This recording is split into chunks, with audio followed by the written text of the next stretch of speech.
वरणगाव ग्रामीण रुग्णालय जे आहे या जळगाव जिल्ह्यामध्ये एक चांगल्या प्रकार क्रमांक 1 ग्रामीण रुग्णालय करण्याचा प्रयत्न आदरणीय डॉक्टर आहे सरांनी इथे केलाय। महाराष्ट्रात आपल्याला 1 नंबरचा बक्षीस मिळालाय। 100 दिवसाच्या मुख्यमंत्री देवेंद्र फडणवीस साहेब यांच्या कार्यक्रमाअंतर्गत इथे 1 नंबरच्या माध्यमातून आपल्याला या ग्रामीण रुग्णालयानं इथे महाराष्ट्रामध्ये 1 नंबर स्वच्छतेची इजात आणि या प्रशासनाची इजात इथे पटकवला आहे। घटकाचं मी मनापासून आभार मानणार आहे त्यांचं की आपण असंच लक्ष घाला। आज आपलं ग्रामीण रुग्णालय हे महाराष्ट्रात क्रमांक 1 झालं आहे।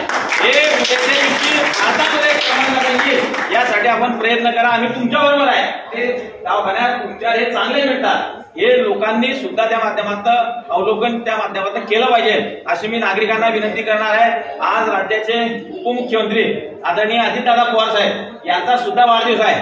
त्यांना सुद्धा या वरणगाव नगरीच्या वतीनं मनापासून इथे शुभेच्छा देतो। परत मी डॉक्टरांचं मनापासून इथे आभार मानणार आहे की डॉक्टर साहेब हे आज ग्रामीण रुग्णालय आहे हे उपजिल्हा रुग्णालय कसं होईल यासाठी तुम्ही प्रयत्न करा। आम्ही तुमच्या सोबत आहोत। हे उपजिल्हा रुग्णालय कसं होईल यासाठी प्रयत्न त्या माध्यमातून करू। शेवटी मागच्या 10 ते 15 वर्षाच्या काळात हे वास्तू जे इथे दिसले आहे या वास्तूसाठी मिलिंद भाऊला चांगल्या पद्धतीने माहिती आहे। आम्ही शासन स्तरावर प्रयत्न केले त्यावेळेस पुढे ग्रामीण रुग्णालयाची जागा ही जिल्हा परिषदेच्या ताब्यात होती ते टिकून आपण घेऊन सिव्हिल सर्जनच्या ताब्यात घेतली। त्याच्यासाठी आम्ही पाठपुरावा केला। बिल्डिंग बांधण्यासाठी मोठ्या पद्धतीने पाठपुरावा झाला। मी जिल्हा नियोजन समितीचा सदस्य असताना ₹1.25 कोटी या एक्सटेन्शन साठी त्या माध्यमातून मंजूर करून दिले आणि त्याचं काम सुद्धा त्या माध्यमातून पूर्ण झालेलं आहे। मला आशा आहे आणि माझं गाव आहे शेवटी माझं गाव माझे तीर्थक्षेत्र आम्ही मानलाय की हे ग्रामीण रुग्णालय नक्कीच या हिंदुस्थानात क्रमांक 1 कसं येईल यासाठी आपण अशा प्रकारचे ग्रामीण रुग्णालय केल्याशिवाय राहणार नाही। परत मी या राज्याचे मुख्यमंत्री आदरणीय देवेंद्रजी फडणवीस साहेब आदरणीय उपमुख्यमंत्री अजितदादा पवार साहेब यांना वाढदिवसाच्या मनापासून शुभेच्छा देतो। तो या मंत्री महोदयांना मुख्यमंत्री महोदयांना देवेंद्र भाऊ आज राज्याचं नेतृत्व करत आहे। उद्याच्या दिवशी नरेंद्र मोदी साहेबांनंतर या देशाचं नेतृत्व आदरणीय देवेंद्रजी फडणवीस साहेब करो एवढी वरणगावकरांच्या वतीनं मनापासून त्यांना जन्मदिनाच्या शुभेच्छा देतो। शिबिराचा लाभ घ्यावा जे आपल्या घरातील जे ज्येष्ठ नागरिक आहेत 50-55 वर्षाच्या वरील ज्यांना दिसण्यामध्ये प्रॉब्लेम येतो किंवा त्यांना दिसत नाही होते तर त्या सर्व नागरिकांनी आज मोफत तपासणी करून घ्यावी। त्याच्यामध्ये ज्यांचा मोतीबिंदू पिकलेला आहे किंवा जे शस्त्रक्रियेसाठी योग्य आहे अशांची आम्ही यादी करू ती सर्व लोकांना एक तारीख देऊ। त्या दिवशी आम्ही सर्व आपल्या शासकीय वाहनाने त्यांना सिव्हिल हॉस्पिटलला घेऊन जाऊ आणि तिथं त्यांची मोफत शस्त्रक्रिया होईल। त्याच्यानंतर त्यांना चष्मे वाटप पण होईल आणि त्यांना तिथे जेवणाची खाण्याची सर्व व्यवस्था होईल आणि इथं त्यांना सोडून दिल्यानंतर भाऊच्या हस्ते त्यांना चष्मा वगैरे देण्याचं काम होईल आणि तो एक त्यांना नंतर ऑपरेशन झाल्यानंतर चष्मा वाटण्याचा कार्यक्रमाचा आपण इथे एक शिबिर घेऊ।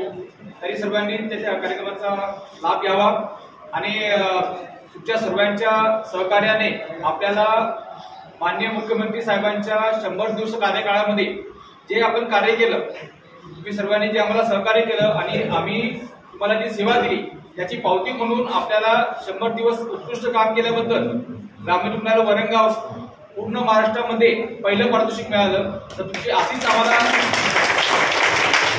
सहकार्य लाभलं पाहिजे कारण की आता पुढचा जो प्रोग्राम आहे आपला नॅशनल क्वालिटी ऍश्युरन्स सर्टिफिकेट तर याच्यामध्ये सुद्धा तुम्ही सर्वांनी आम्हाला सहकार्य करावं।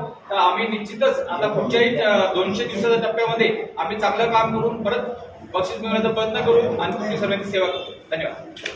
त्यांचा आज वाढदिवस त्यांच्या वाढदिवसानिमित्त भारतीय जनता पार्टीच्या वतीनं जे मोफत शस्त्रक्रिया आपण जे म्हणतो तपासणी शिबिर जे आयोजित केलं होतं त्या खऱ्या अर्थामध्ये सुनील भाऊ मी तुमचं आणि तुमच्या टीमचा आभार मानेन। मी तुमचं कुठल्या ना कुठल्या माध्यमातून एखादी कुठली ना कुठली चळवळ चालू राहते ती अशी चालू राहू। मी तर म्हणेल की वरणगावचं सौभाग्य आहे आणि आमचं खूप मोठं सौभाग्य आहे की आम्ही तुम्ही ज्या सभागृहाचे अध्यक्ष होते तिथं आम्ही तिथपर्यंत जाण्यामध्ये तुम्हाला अध्यक्ष करण्यामध्ये आमचा छोटासा सिंहाचा वाटा होता। खऱ्या अर्थाने वरणगावमध्ये वरणगावची वाटचाल करायची असेल वरणगावचा विकास करायचा असेल वरणगावचा विकास कसा करू शकता आणि छोट्या छोट्या कामांमध्ये कशा पद्धतीनं छोट्या मोठ्या कामं असतील कुठे रस्ते असतील गटारी असतील छोटे छोटे कामं असतील अतिशय सुनील भाऊचं काम अतिशय चिकाटीचं आहे। मी खूप जवळून पाहिला सुनील भाऊला। मी कुठल्याही शासकीय कार्यालयामध्ये गेलो कुठल्या अधिकाऱ्याकडे गेल्यानंतर कुठेही गेल्यानंतर नाही भाऊ हे काम करायचंय, भाऊ हे काम करायचंय, कसं करायचं मला माहिती नाही पण करून द्या. एखादी आमदारकडे गेले असतील, नाही भाऊ हे काम आमच्या गावाकडं, त्यांच्यामध्ये वैयक्तिक स्वार्थ कुठला नसतो त्यांचा, फक्त गावाचं हित, माझ्या गावाचं हित, माझं वरणगाव कशा पद्धतीने विकासाच्या दृष्टिकोनातून जाता येईल, विकासाच्या मार्गातून नेता येईल अशा पद्धतीची भावना त्यांची आहे. मी सुनील भाऊ 100% सांगतो, 100-200% सांगतो, इथं जमलेले सर्व नागरिक आणि वरणगावच्या नागरिकांना खऱ्या अर्थाने लोकप्रतिनिधी वरणगावचा एक भावी आताचा नगराध्यक्ष आहेच, कारण काही आपली निवडणूक झालेली नाही त्यामुळे तुम्हीच नगराध्यक्ष आहे, पण तू येत्या काळामध्ये वरणगावचा नगराध्यक्ष कसा पाहिजे खऱ्या अर्थाने सुनील भाऊ काळे आम्ही मनापासून सगळ्या भारतीय जनता पार्टीच्या वतीनं जे शिबिर आयोजित केलं त्याचं उद्घाटन झालं GM फाउंडेशनच्या वतीनं.